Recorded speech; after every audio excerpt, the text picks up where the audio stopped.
Hello everyone, welcome to my channel. Today I am going to review Justice League Volume 1 The Extinction Machines. If you are new to my channel, please hit the subscribe button for more updates about comics. So, let's get started.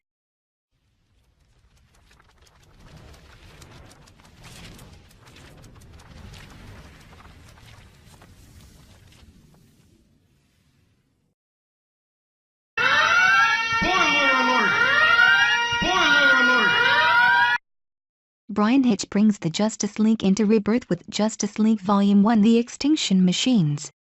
If you liked Hitch's Justice League of America Power and Glory, then you'll like this too. Hitch writes a pared-down league and knows the strength of this title comes from getting these characters on the page together. In his teamings, Hitch evokes the Silver Age Justice League pair-off structure, and even the Super Friends or Justice League cartoons.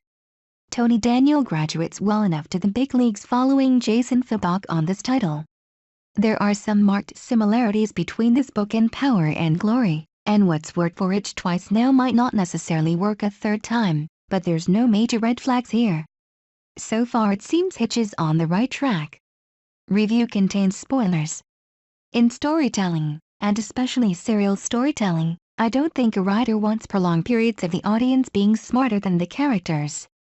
A little foreknowledge is alright for suspense, but one does not want pages upon pages of the characters acting naively and the reader knowing it.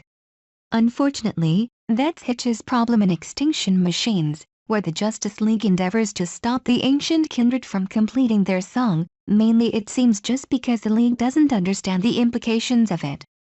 But faced with the murderous Purge aliens on one side and the kindred on the other, Hitch has the League take a stop-everyone approach when the audience can clearly tell from dialogue snippets that the kindred means no harm.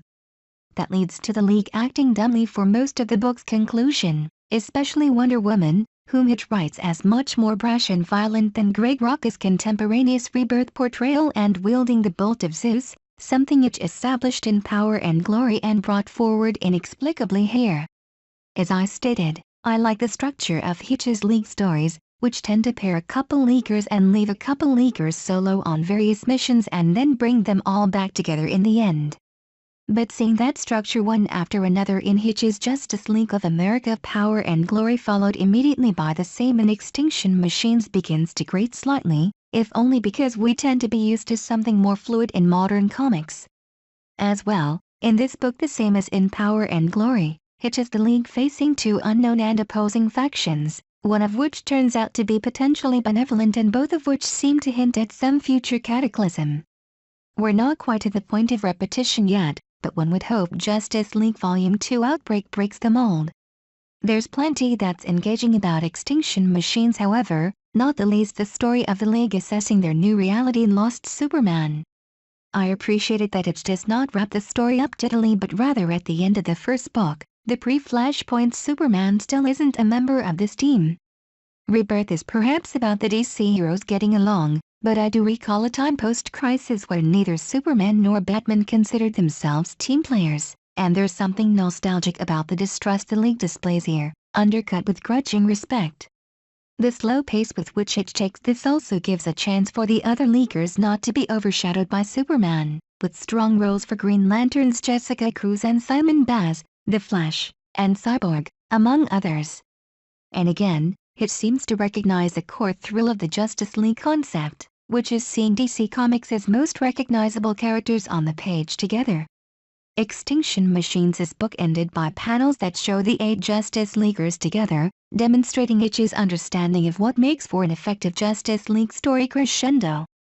The League doesn't feel overfull at 8 members, and new members Baz and Cruz fit well, reliving the title of some of the drama that Jeff Johns wrote into Hal Jordan's presence. Also the fact that there are 2 newbies keeps either one individually from becoming a team mascot type annoyance. I find Hitch's writing of Flash's puppy dog-like affection for Cruz off-putting, but we'll see where he goes with it. A variant cover by Jose Luis Garcia Lopez collected at the end of the book shows the Martian Manhunter along with the new League, and it makes me think that surely this title could withstand one more member such to give John a home. As with Power and Glory, Bryan Hitch's Rebirth Justice League Volume 1 The Extinction Machines is a relatively self-contained and appropriately epic one-off. In some respects the story is deceptively simple, though there is the throwaway of the League adjusting to its new Superman, and also, given crossovers to come involving both this title and others, I don't necessarily mind so much a Justice League story that's just a big 7-ish Justice League story. Nothing earth-shattering, but I'm eager for the next volume.